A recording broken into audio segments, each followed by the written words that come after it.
അർജുന് വേണ്ടിയിട്ടുള്ള തെരച്ചിൽ ഇന്ന് ഗംഗാവാലി നദിയിലാണ് നടത്താൻ വേണ്ടി പോവുക. തീരത്തു നിന്നും 40 മീറ്റർ മാറി പുഴയിൽ സിഗ്നൽ ലഭിച്ച ഭാഗത്ത് നാവികസേന തെരച്ചിൽ നടത്തും. നദിയിൽ തെരച്ചിൽ നടത്തുന്നതിനായി കൂടുതൽ യന്ത്രസാമഗ്രികൾ ഇന്ന് എത്തിക്കുമെന്നാണ് നമുക്ക് മനസ്സിലാക്കാൻ വേണ്ടി കഴിയുന്നത്. ഇതുപോലുള്ള ഒരുപാട് പ്രതീക്ഷകൾ നമുക്ക് ഇന്നലെയൊക്കെ ഉണ്ടായിരുന്നു. ഒരുപാട് വാഗ്ദാനങ്ങൾ നൽകിയതാണ്, കൂടുതൽ ഉപകരണങ്ങൾ കൊണ്ടുവരും, ആധുനിക സംവിധാനങ്ങളൊക്കെ കൊണ്ടുവരുമെന്ന്. പക്ഷേ ഒന്നും നടന്നില്ല. സൈന്യം വന്നിട്ടും മണൽ മാറ്റി നോക്കി തിരിച്ചു പോയിരിക്കുകയാണ്. ആ മണ്ണ് പൂർണ്ണമായും മാറ്റിയിട്ടുണ്ടോ എന്നതടക്കമുള്ള വലിയ സംശയങ്ങൾ നമ്മുടെ മുൻപിലുണ്ട്. സന്തോഷ് കൂടി നമ്മളോടൊപ്പം ചേരുന്നുണ്ട് ഈ ഷിരൂരിൽ നിന്ന്. സന്തോഷ്, എന്താണ് സാഹചര്യം? ഇന്നിപ്പോൾ തെരച്ചിൽ നദിയിൽ നടത്തുമെന്നാണ് മനസ്സിലാക്കാൻ വേണ്ടി കഴിയുന്നത്.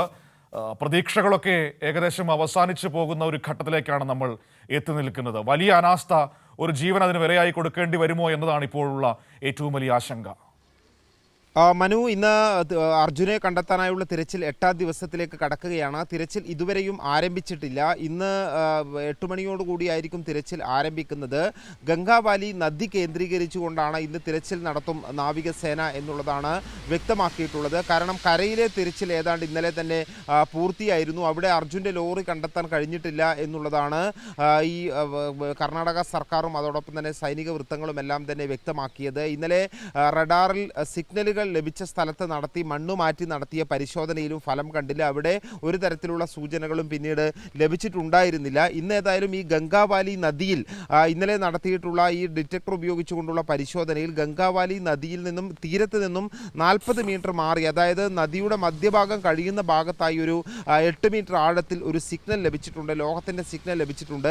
ആ മേഖല കേന്ദ്രീകരിച്ചുകൊണ്ടുള്ള ഒരു തിരച്ചിൽ ആണ് നടക്കാൻ പോകുന്നത്. ഏതായാലും ഏറ്റവും പ്രധാനപ്പെട്ട മറ്റൊരു പ്രശ്നം, ഈ നദിയിലെ മണ്ണ് എടുക്കുക എന്നുള്ളത് വളരെ ദുഷ്കരമായിട്ടുള്ള ഒരു ജോലിയാണ്. ഈ ഗംഗാവാലി നദിയിൽ മണ്ണിടിഞ്ഞ് അടിഞ്ഞുകൂടിയ മണ്ണ് അവിടെ നിന്നും ഡ്രഡ്ജിങ് ചെയ്ത് നീക്കം ചെയ്യുക എന്നുള്ളത് ഏറെ ദുഷ്കരമായ ഒരു പ്രവൃത്തിയാണെന്ന് നേവി തന്നെ സമ്മതിക്കുന്നുണ്ട്. അതിന് നിരവധിയായിട്ടുള്ള അനുമതികൾ, പല ഡിപ്പാർട്ട്മെൻറ്റുകളിൽ നിന്നുള്ള അനുമതികൾ ആവശ്യമുണ്ട്. റെയിൽവേയുടെ ഉൾപ്പെടെ അനുമതി ആവശ്യമുണ്ട്. കാരണം ഈ അപകടം നടന്നതിന് തൊട്ട് താഴെ റെയിൽവേയുടെ ബ്രിഡ്ജുണ്ട്. അതുകൊണ്ട് അവിടെ നിന്നെല്ലാം മണ്ണ് മാറ്റുന്നത് വളരെ ദുഷ്കരമായിട്ടുള്ള ഒരു ജോലിയാണ് എന്നുള്ളത് തന്നെയാണ് ഈ തിരച്ചിൽ നടത്തുന്നവർ സൂചിപ്പിക്കുന്നത്. ഏതായാലും അനുമതികളെല്ലാം ലഭ്യമാക്കി ഇന്ന് തിരച്ചിൽ നടത്തും എന്ന് തന്നെയാണ് വ്യക്തമാക്കിയിട്ടുള്ളത്. ഈ ഗംഗാവാലി നദിയിൽ സ്കൂബ ഡൈവിംഗ് അംഗങ്ങളും അതോടൊപ്പം തന്നെ ഈ നേവിയുടെ സംഘവുമാണ് ഇപ്പോൾ തിരച്ചിൽ നടത്തിക്കൊണ്ടിരിക്കുന്നത്. സൈന്യം ഇന്നലെ കരയിലെ തിരച്ചിൽ പൂർത്തിയാക്കിയിരുന്നു. ഇനി നദിയിൽ അവർക്കൊന്നും ചെയ്യാനില്ല എന്നുള്ളതാണ് കാർവാർ MLA ഉൾപ്പെടെ ഇന്നലെ വൈകുന്നേരം വ്യക്തമാക്കുകയും ചെയ്തത്. ഏറ്റവും പ്രധാനപ്പെട്ട കാര്യം, ഈ ഒരു ഇന്നലെ വരെയുള്ള തിരച്ചിലുകളെല്ലാം തന്നെ വലിയ പ്രതീക്ഷയോടുകൂടിയായിരുന്നു നമ്മൾ എല്ലാവരും തന്നെ, മലയാളികളെല്ലാം തന്നെ ആ തിരച്ചിലിനെ കണ്ടത്. കാരണം ഈ മണ്ണിനടിയിൽ, കരയിൽ തന്നെ മണ്ണിനടിയിൽ ലോറിയും അതിൽ ചിലപ്പോൾ ജീവൻ്റെ തുടിപ്പുമായി അർജുനും ഉണ്ടാകും എന്നുള്ളൊരു ശുഭപ്രതീക്ഷ ഉണ്ടായിരുന്നു. എന്നാൽ ഇന്നലെ വൈകുന്നേരത്തോടു കൂടി ആ പ്രതീക്ഷകളെല്ലാം അസ്തമിക്കുന്ന സാഹചര്യം തന്നെയാണ്. കരയിൽ ഒരു സ്ഥലത്തും ഈ റഡാറുകൾ, മെറ്റൽ ഡിറ്റക്ടറുകൾ ഉൾപ്പെടെയുള്ളവ നടത്തിയ പരിശോധനയിലും ഒന്നും അത്തരത്തിലുള്ള സാന്നിധ്യം കണ്ടെത്താൻ കഴിയാത്തത് കൊണ്ട് തന്നെ പുഴയിൽ ആയിരിക്കാം ലോറി എന്നുള്ള ഒരു നിഗമനത്തിലേക്ക് എത്തുകയും അവിടെ തിരച്ചിൽ കേന്ദ്രീകരിക്കുകയും ചെയ്യുകയാണ്.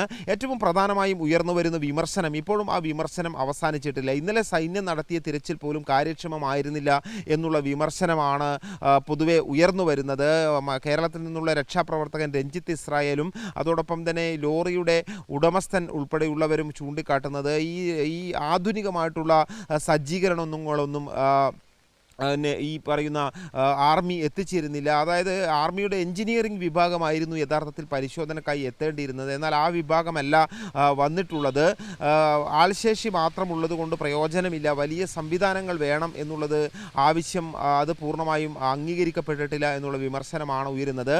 ഇന്ന് ഈ നദിയിലെ മണ്ണുമാറ്റി പരിശോധന നടത്തണമെങ്കിൽ കൂടുതൽ യന്ത്രസാമഗ്രികൾ ആവശ്യമായിട്ട് വരും. ആഴത്തിൽ മണ്ണെടുക്കാൻ കഴിയുന്ന തരത്തിലുള്ള ഉപകരണങ്ങൾ ആവശ്യമായിട്ട് വരും. അത്തരത്തിലുള്ള ഉപകരണങ്ങൾ ഇന്ന് എത്തിക്കും എന്നാണ് ഇന്നലെ കാർവാർ MLA ഉറപ്പ് നൽകിയിട്ടുള്ളത്. അത് ഇതുവരെയും അങ്ങനെയുള്ള സംവിധാനങ്ങൾ വന്നു കണ്ടിട്ടില്ല. ഇന്നിപ്പോൾ നദിയുടെ, ഈ ഗംഗാവാലി നദി എന്ന് പറയുന്നത് ഭൂമിശാസ്ത്രപരമായി ഗംഗാവാലി നദിയിലെ ഈ പശ്ചിമഘട്ട മലനിരകളിൽ നിന്നും ഉത്ഭവിക്കുന്ന നിരവധിയായിട്ടുള്ള ചെറിയ തോടുകളും പുഴകളും എല്ലാം ചേർന്നാണ് സമതല പ്രദേശമായ ഈ ശിരൂരിൽ ഈ ഗംഗാവാലി നദി എത്തുന്നത്. വളരെ വ്യാപ്തിയുള്ള ആഴമുള്ള ഒരു നദിയാണ് ഗംഗാവാലി നദി. മാത്രമല്ല ശക്തമായ കുത്തൊഴുക്ക് ഉള്ള നദിയാണ്.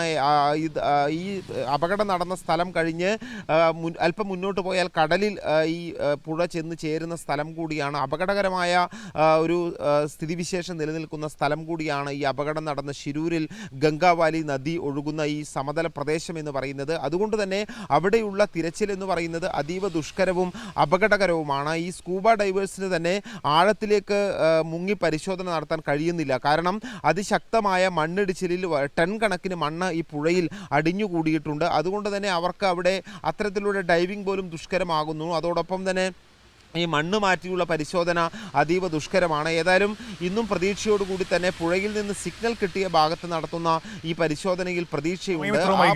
പ്രതീക്ഷകളൊക്കെ ഇനി എത്ര കണ്ട് ഫലവത്താകും എന്നത് വലിയൊരു സംശയം തന്നെയാണ് നമ്മുടെ മുൻപിലുള്ളത്. കാരണം അത് ഏറ്റവും സങ്കടകരമാണെങ്കിലും പക്ഷേ ഈ ഘട്ടത്തിൽ നമ്മളത് ഇനി അതിലേക്ക് പോകേണ്ടി വരുമെന്നാണ് തോന്നുന്നത്. കാരണം അങ്ങനെയാണ് കാര്യങ്ങൾ മുന്നോട്ട് പോയിക്കൊണ്ടിരിക്കുന്നത്. അത്രമാത്രം വലിയൊരു അവഗണന, ഒരു സിസ്റ്റം അമ്പാടെ പരാജയപ്പെട്ടു പോകുന്നതിൻ്റെ വലിയൊരു ഇരയായിട്ട് മാറുകയാണ് അവിടെ അർജുൻ. അതാണ് നമ്മൾ കണ്ടുകൊണ്ടിരിക്കുന്നത്. ഇപ്പോൾ തന്നെ ഈ രഞ്ജിത്തൊക്കെ പറയുന്നതനുസരിച്ചാണെങ്കിൽ കർണാടക സർക്കാർ എന്തൊക്കെയോ മറച്ചു പിടിക്കാൻ ശ്രമിക്കുന്നുണ്ട് എന്നാണ് രഞ്ജിത്തിനെ പോലുള്ള രക്ഷാപ്രവർത്തകർ പറയുന്നത്. നമ്മളിത് ആദ്യ ദിവസം മുതൽ തന്നെ പറഞ്ഞുകൊണ്ടിരിക്കുന്നതാണ്. കർണാടക സർക്കാർ എന്തുകൊണ്ടാണ് ഈ വിഷയത്തിൽ നേരായ രീതിയിൽ ഇടപെടാത്തത്?